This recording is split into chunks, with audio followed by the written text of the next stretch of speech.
Hello friends, आज हम गणित शिक्षण में प्रदर्शन विधि यानी डिमॉन्स्ट्रेशन मेथड के बारे में जानेंगे कि प्रदर्शन विधि क्या है। प्रदर्शन अंग्रेजी के डेमोन्स्ट्रेशन यानी डिमॉन्स्ट्रेशन शब्द का हिंदी रूपांतरण है। यानी डिमॉन्स्ट्रेशन को हम हिंदी में क्या कहते हैं?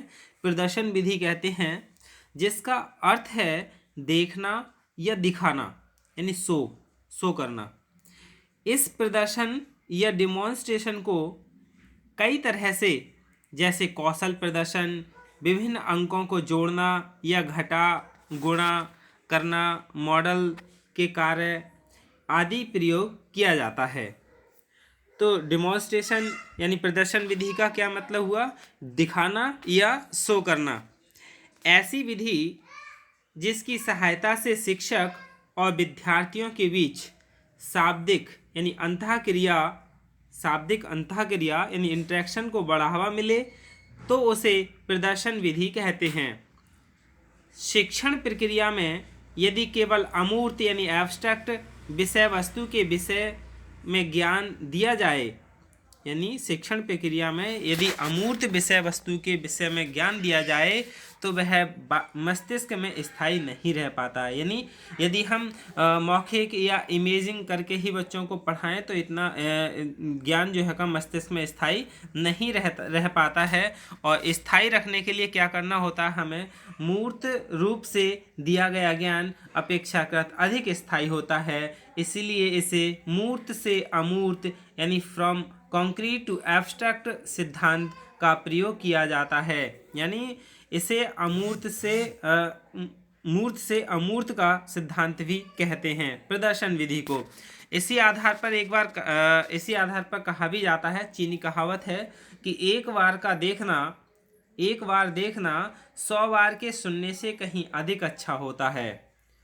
यानी एक बार आपने कोई चीज़ देख ली, कोई पिक्चर देख ली और आपने उसी के बारे में 100 बार सुना हो तो वो क्या है? बराबर होता है। यानी देखा हुआ सुनने से कहीं ज़्यादा याद रहता है, स्मृति में रहता है। प्रदर्शन विधि में शिक्षक विद्यार्थियों के सामने प्रयोग का प्रदर्शन करता है, उससे संबंधित विभिन्न पक्षों की व्याख्या भी करता है। यानी जो चीज़ शो करेगा, दिखाएगा, उसके बारे में व्याख्या भी करेगा। विद्यार्थी भी इसमें सक्रिय रूप से सहयोग देते हैं, जिससे उनकी निरीक्षण एवं तर्क शक्ति का विकास होता है। यह विधि द्विपक्षीय होती है, क्योंकि इसमें शिक्षक व अध्यापक दोनों सक्रिय रहते हैं व इनके बीच शाब्दिक अंतःक्रिया होती है, जिसके फलस्वरूप विद्यार्थी सफलतापूर्वक नए ज्ञान को समझ सकते हैं। इस विधि में विद्यार्थियों व अध्यापकों दोनों की पाठ में रुचि निरंतर बनी रहती है। यानी इस विधि में दोनों की क्या है? निरंतर रुचि। अब हम प्रदर्शन विधि का प्रयोग करते समय जो सावधानियां हैं उन्हें जानेंगे कि किस तरीके से क्या क्या इनकी सावधानियां रखी जाएं। Precautions for using demonstration method. यानी प्रदर्शन विधि शिक्षण की सबसे प्रभावशाली व उपयोगी विधि है, क्योंकि इसमें क्या, किसी वस्तु को दिखाकर उसके बारे में समझाया जाता है। लेकिन इसकी उपयोगिता इसकी सफलता पर निर्भर करती है। यानी आप कितनी सफल तरीके से इसे प्रेजेंट कर रहे हैं। तो इसकी जो सावधानियां हैं वह हम सब जान लेते हैं कि क्या इसकी सावधानियां हैं। वह वस्तु जिसका प्रदर्शन किया जाता है उसका प्रयोग करते समय, यानी वह वस्तु जिसका प्रदर्शन किया जाता है उसका प्रयोग करते समय शिक्षक को सरल, स्पष्ट व रोचक भाषा का प्रयोग करना चाहिए, जिससे विद्यार्थी आसानी से समझ सकें। यानी इतनी सरल भाषा हो, रोचक भाषा हो, स्पष्ट भाषा हो, ताकि उस विषय वस्तु के बारे में विद्यार्थी आसानी से समझ सकें। और प्रदर्शन करने से पहले शिक्षक को उसकी पूरी रूपरेखा बना लेनी चाहिए, उसके बाद ही प्रदर्शन करना चाहिए। यानी पहले आप अपनी पूरी रूपरेखा बना लें, कैसे उसे प्रेजेंट करें, हम कैसे उसके बारे में समझाएं, तभी आप उसके बारे में प्रदर्शन करें। और प्रदर्शन की जाने वाली वस्तु का आकार इतना बड़ा हो कि कक्षा में उपस्थित प्रत्येक विद्यार्थी को वह आसानी से दिखाई दे सके। यानी ऐसा ना हो कि मान लो चार्ट पर हमने छोटा छोटा लिख लिया जैसे कॉपी पर लिखते हैं, और पिछले वाले बच्चे को क्लास में जो बैठा है उसे दिख ही नहीं रहा है। तो चार्ट पर इतनी बड़ी वस्तु, इतना बड़ा आकार बना हो, या कोई भी वस्तु आप दिखा रहे हैं उसका इतना बड़ा आकार हो ताकि पीछे वाला बच्चा भी आसानी से देख सके। अगर प्रदर्शन की जाने वाली वस्तु किसी मेज पर रखी है तो उस मेज पर अनावश्यक अतिरिक्त वस्तुएं नहीं होनी चाहिए। मान लो मेज पर बहुत सारी वस्तु रखी हैं, आप कहेंगे ये चीज़ रखी है, इसके आप इसे देख पा रहे हैं, तो बच्चे कुछ हाँ कह देते हैं, कुछ चुप रहते हैं क्योंकि उन्हें दिख ही नहीं रहा है। तो बस मेज पर वही वस्तु रखी हो जो आप दिखाना चाह रहे हैं, ताकि उन विद्यार्थियों का ध्यान उन वस्तुओं पर भी जाने लगे जो आप दिखाना चाह रहे हैं। प्रदर्शन सदैव पूर्व ज्ञान एवं दैनिक जीवन की आवश्यकताओं पर आधारित होना चाहिए। यानी जो प्रदर्शन कर रहे हैं वो पूर्व ज्ञान और जो दैनिक जीवन की आवश्यकताएं हैं उन्हीं पर आधारित होना चाहिए।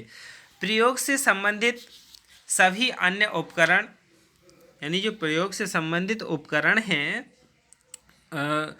उन को भी प्रदर्शन के समय क्रमबद्ध तरीके से समायोजित कर लेना चाहिए कि कौन सी चीज़ कब दिखानी है कब नहीं, ताकि प्रदर्शन के समय आवश्यकता पड़ने पर इधर उधर खोजना ना पड़े। उन्हें क्रमबद्ध तरीके से पहले ही रखा जाना चाहिए। और प्रदर्शन की क्या सावधानियां हैं, यानी प्रदर्शन के समय आप कक्षा में किसी भी वस्तु को दिखाकर प्रदर्शन कर रहे हैं, प्रदर्शन के समय यदि कोई विद्यार्थी किसी प्रकार का प्रश्न पूछे तो शिक्षक को उनकी जिज्ञासा को शांत करना चाहिए, क्योंकि आप यदि किसी विद्यार्थी की जिज्ञासा को शांत नहीं कर रहे हैं तो आप एक पूर्ण शिक्षक नहीं कहे जाएंगे। प्रयोग से संबंधित निरीक्षणों व निष्कर्षों को उनकी प्रयोगात्मक पुस्तिका में लिखने का निर्देश देना चाहिए। जो भी आप निरीक्षण कर रहे हैं, निष्कर्ष निकाल रहे हैं, प्रयोग कर रहे हैं, उसे प्रयोगात्मक पुस्तिका में लिखने का निर्देश देना चाहिए।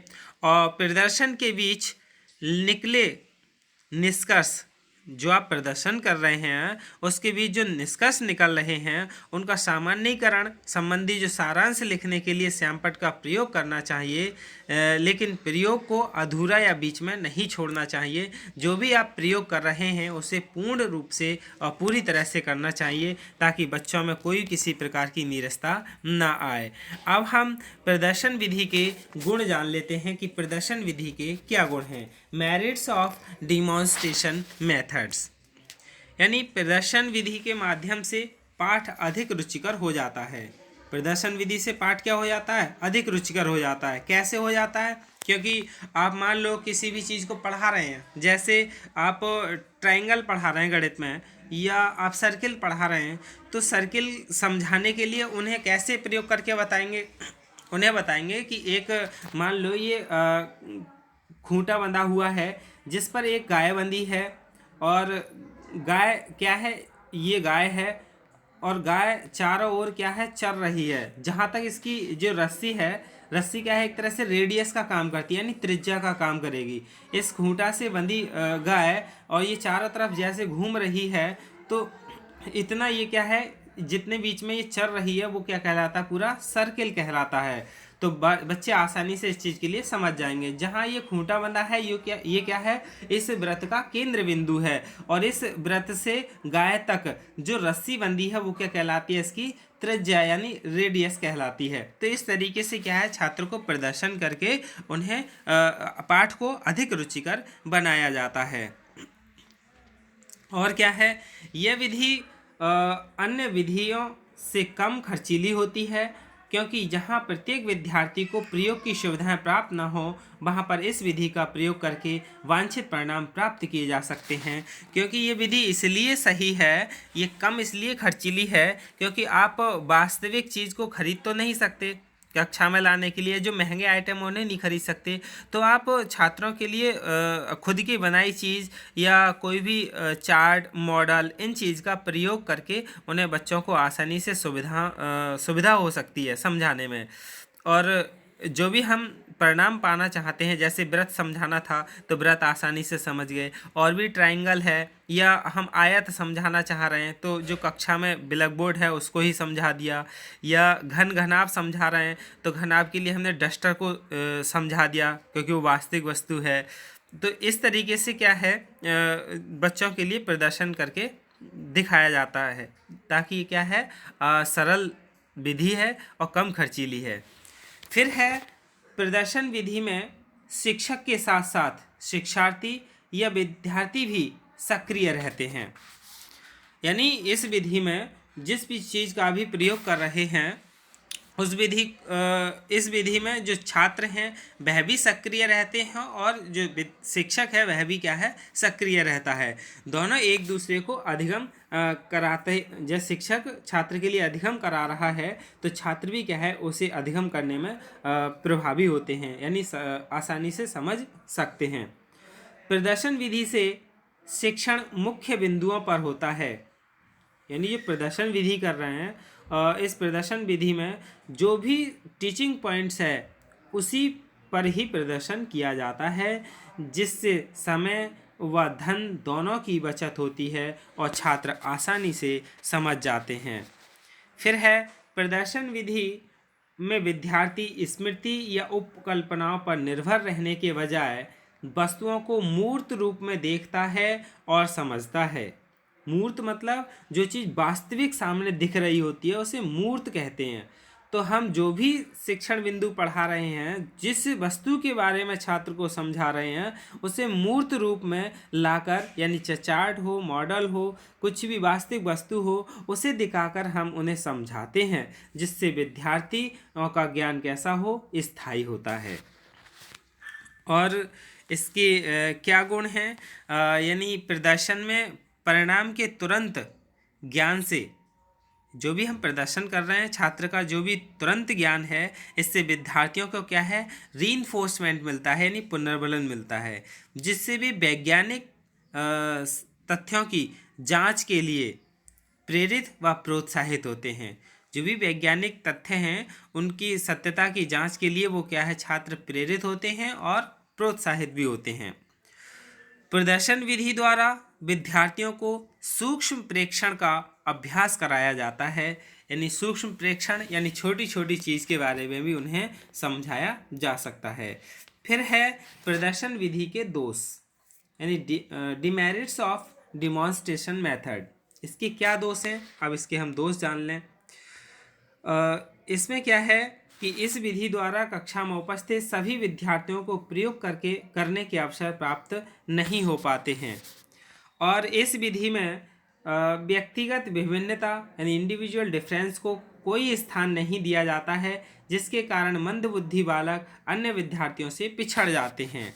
इस विधि में शिक्षक ज़्यादा सक्रिय रहते हैं। यह शिक्षक केंद्रित विधि है। इस विधि द्वारा विद्यार्थियों को सामान्य तथ्यों, सिद्धांतों, वैज्ञानिक कौशलों को समझने में कठिनाई उत्पन्न होती है। संपूर्ण पाठ्यक्रम को इस विधि द्वारा पढ़ाया नहीं जा सकता है, क्योंकि इसमें समय ज़्यादा लगता है। जो भी प्रदर्शन वस्तु है उसे तैयार करना, उसे पढ़ाना, समझाना, तो इस चीज़ में क्या है अधिक समय लगता है, और सभी विद्यार्थियों को उपकरण के विभिन्न अंगों को देखने व जानने के अवसर प्राप्त भी नहीं हो पाते हैं। ये क्या है प्रदर्शन विधि है। धन्यवाद।